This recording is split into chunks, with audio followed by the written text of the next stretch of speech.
अरे दूर हटाओ रजाई कंबल बीत गया अब ठंडी जी। वाह भाई। अरे दूर हटाओ रजाई कंबल बीत गया अब ठंडी जी। वाह भैया।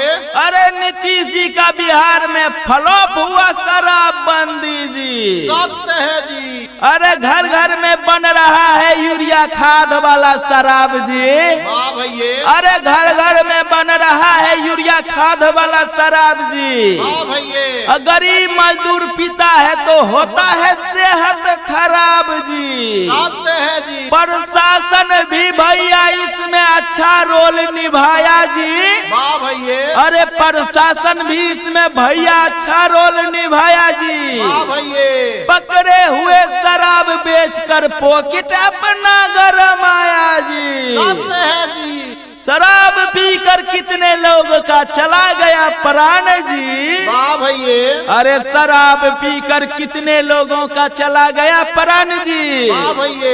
नीतीश जी खुलेआम बोले शराब पियोगे तो जैबे करेगा जान जी। सत्य है जी। होम डिलीवरी हो रहा शराब के लॉकडाउन नियम के साथ जी। वाह भैया। अरे होम डिलीवरी हो रहा शराब के लॉकडाउन नियम के साथ जी। वाह भैया। घर बैठे मिल रहा है शराब तो कहीं जाने का क्या बात जी। सत्य है जी। पुलिस भी शराब पकड़ते पकड़ते हो गया परेशान जी। वाह भैया। अरे पुलिस भी शराब पकड़ते पकड़ते हो गया परेशान जी। वाह भैया।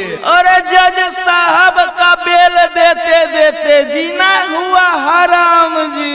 सत्य है जी। अरे डीएमएसपी थक गया थका प्रशासन सारू जी। वाह भैया। अरे डीएमएसपी थक गया थका प्रशासन सारू जी। वाह भैया। मास्टर साहेब नाली में खोजेंगे अब दारू जी। सत्य है जी। अरे दारू पी के नाली में भले उलट जाए शराबी जी। वाह भैया। अरे दारू पी के नाली में भले उलट जाए शराबी जी। वाह भैया। अरे मांझी जी बोले थोड़ा थोड़ा पीने दो इसमें है क्या खराबी जी। सत्य है जी।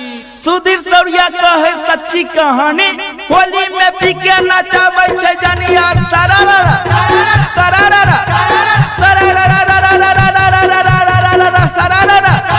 सरारा पियो तुम महुआ या पियो इंग्लिश। वाह भाई वाह।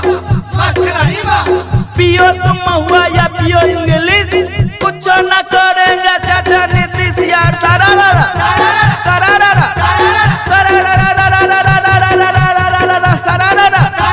जज परेशान हुआ देते देते बेल। वाह भाई वाह। वाह खिलाड़ी वाह। जज परेशान हुआ देते देते बेल। बेचे वाला छोड़ पिए वाला के जेल यार सरारा सरारा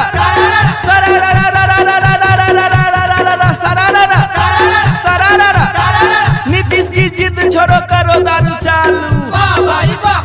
वाह खिलाड़ी वाह। नीतीश जी जिद छोड़ो करो दारू चालू नहीं तो चाचा गुस्साएंगे लालू यार सरारा सरारा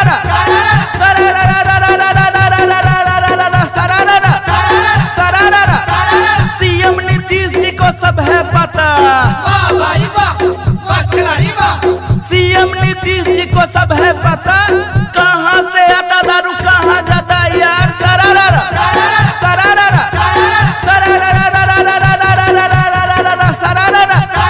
मारे पुलिस चाहे डंडा से चूर। वाह भाई वाह। वाह खिलाड़ी वाह। मारे पुलिस चाहे डंडा से चूर होली में दारू पिएंगे जरूर यार सरारा सरारा सरारा थाना पुलिस से अब डरता नहीं। वाह भाई वाह। वाह खिलाड़ी वाह। थाना पुलिस से अब डरता नहीं बेचता है दारू पकड़ता नहीं यार सरारा सरारा सरारा